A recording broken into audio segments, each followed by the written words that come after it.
Baik dokter. Nah dokter, ini bagaimana para dokter jiwa ini dok mengedukasi masyarakat Indonesia Ya. untuk segera datang ke ahli jika terjadi kesehatan mental ini seperti apa ya dok? Cara-caranya atau kampanyenya itu seperti apa agar mereka sadar untuk mencari pertolongan dokter? Iya, jadi akhir-akhir ini baik itu dari rumah sakit, puskesmas maupun dinas kesehatan itu banyak melakukan screening, baik itu di sekolah, kemudian di kampus, kemudian pada komunitas ibu hamil, ibu melahirkan itu banyak melakukan screening. Nah, dari screening itu biasanya bisa ditemukan beberapa masyarakat yang mengalami gejala-gejala. Nah, setelah dilakukan screening, mungkin bisa disarankan untuk konsultasi dulu kepada dokter terdekat dulu. Gitu. Kami dari kesehatan dokter kesehatan jiwa juga selalu mengedukasi begitu, tidak harus buru-buru periksa ke dokter jiwa apabila ditemukan keluhan. Coba cek dulu ke dokter terdekat dulu, periksa semuanya dulu.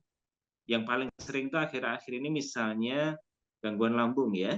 Gangguan lambung misalnya sudah periksa ke dokter umum beberapa kali, belum membaik. Kemudian ke sejawat penyakit dalam, sudah diobati beberapa bulan belum membaik. Nah, ini banyak yang dirujuk ke kami karena basic sakitnya itu biasanya gangguan cemas atau depresi, yang salah satu gejalanya itu ada keluhan fisik seperti di lambung. Nah, bagi masyarakat semuanya, sering-seringlah melakukan medical check up ya, pemeriksaan kesehatan tidak hanya kesehatan jiwa tapi juga kesehatan fisik itu penting, dan memperhatikan anggota keluarganya apabila mulai terjadi perubahan perilaku, kebiasaan biasanya tidur jam 9, jam 10, sekarang kok tidurnya jam 12, jam 1, misalnya pada anak-anak itu perlu diperhatikan kenapa biasanya. Itu misalnya kok biasanya ceria jadi murung, banyak mengurung diri di kamar. Nah,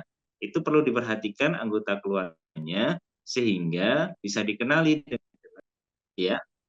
Jadi Baik. tadi hmm, apabila kita mendapatkan gejala-gejala gangguan atau masalah kesehatan jiwa ya, kecemasan, entah itu kesedihan yang berkepanjangan, emosi yang berlebihan, itu didekati dulu, dibuat nyaman. Kalau sudah nyaman, biasanya keluarga orang terdekat itu akan cerita.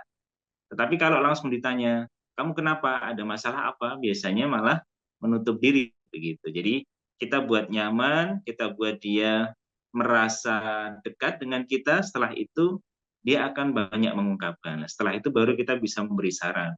Coba yuk kita konsultasi ke dokter dulu, siapa tahu dicek nanti ada sakit apa gitu. Jadi memang lebih bagus tidak langsung ya, langsung oh kamu ini gangguan jiwa ini, langsung ke psikolog atau dokter jiwa enggak. Biasanya lebih bagus kalau bertahap tadi ya, bertahap pendekatan dulu, merasa nyaman, dia percaya dengan kita, dia merasa terbantu ya, merasa didengarkan, nah, biasanya dia mulai percaya dengan keluarganya atau temannya.